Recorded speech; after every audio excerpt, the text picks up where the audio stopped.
नमस्कार दोस्तों, आज हम सुनेंगे राम सुग्रीव वार्तालाप की कथा।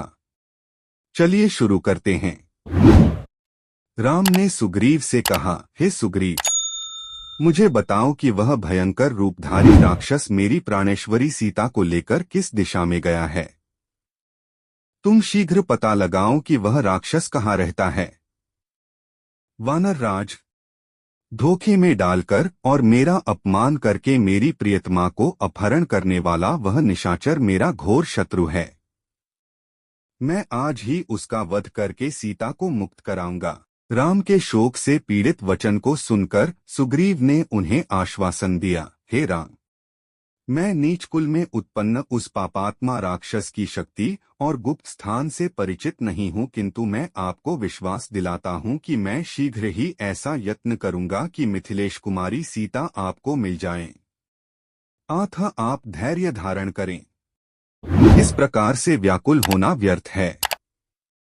व्याकुल होने पर मनुष्य की बुद्धि गंभीर नहीं रह पाती। आपको इस प्रकार से अधीर होना शोभा नहीं देता। मुझे भी पत्नी के विरह का महान कष्ट प्राप्त हुआ है, तथापि मैं पत्नी के लिए निरंतर शोक नहीं करता। जब मैं वानर होकर धैर्य धारण कर सकता हूँ, तो आप तो नर हैं, महात्मा हैं, सुशिक्षित हैं, आप मुझसे भी अधिक धैर्य धारण कर सकते हैं। मैं आपको उपदेश नहीं दे रहा हूँ, सिर्फ मित्रता के नाते आपके हित में सलाह दे रहा हूँ। सुग्रीव बोले, हे रघुकुलमणि, वाली ने मेरा राज्य और मेरी प्यारी पत्नी मुझसे छीन ली है। अब वह दिन रात मुझे मारने का उपाय सोचा करता है। उसके भय के कारण ही मैं इस पर्वत पर निवास करता हूँ।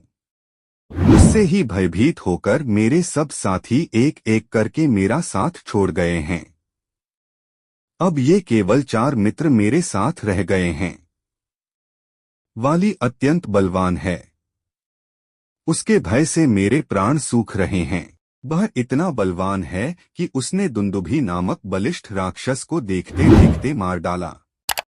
जब वह साल के वृक्ष को अपनी भुजाओं में भरकर झकझोरता है तो उसके सारे पत्ते झड़ जाते हैं। उसके असाधारण बल को देखकर मुझे संशय होता है कि आप उसे मार पाएंगे। सुग्रीव की आशंका को सुनकर लक्ष्मण ने मुस्कुराते हुए कहा, हे सुग्रीव, तुम्हें इस बात का विश्वास कैसे होगा कि श्री रामचंद्र जी वाली को मार सकेंगे। यह सुनकर सुग्रीव बोला, सामने जो साल के 7 वृक्ष खड़े हैं, उन 7 को एक एक करके वाली ने बींधा है। यदि राम इनमें से एक को भी बींध दें तो मुझे आशा बंध जाएगी। ऐसी बात नहीं है कि मुझे राम की शक्ति पर पूर्ण विश्वास नहीं है, किंतु मैं केवल वाली से भयभीत होने के कारण ही ऐसा कह रहा हूँ। सुग्रीव के ऐसा कहने पर राम ने धनुष पर प्रत्यंचा चढ़ाई और बाण छोड़ दिया, जिसने भीषण टंकार करते हुए एक साथ 7 साल वृक्षों को और पर्वत शिखर को भी बींध डाला। राम के इस पराक्रम को देखकर सुग्रीव विस्मित रह गया और उनकी भूरी भूरी प्रशंसा करते हुए बोला, प्रभु, वाली को मारकर आप मुझे अवश्य ही निश्चिंत कर दे। मेरी वीडियो सबसे पहले देखने के लिए सब्सक्राइब बटन को दबाएं और साइड के बेल आइकन को ऑन कर लें सबसे पहले सारी वीडियो देखने के लिए।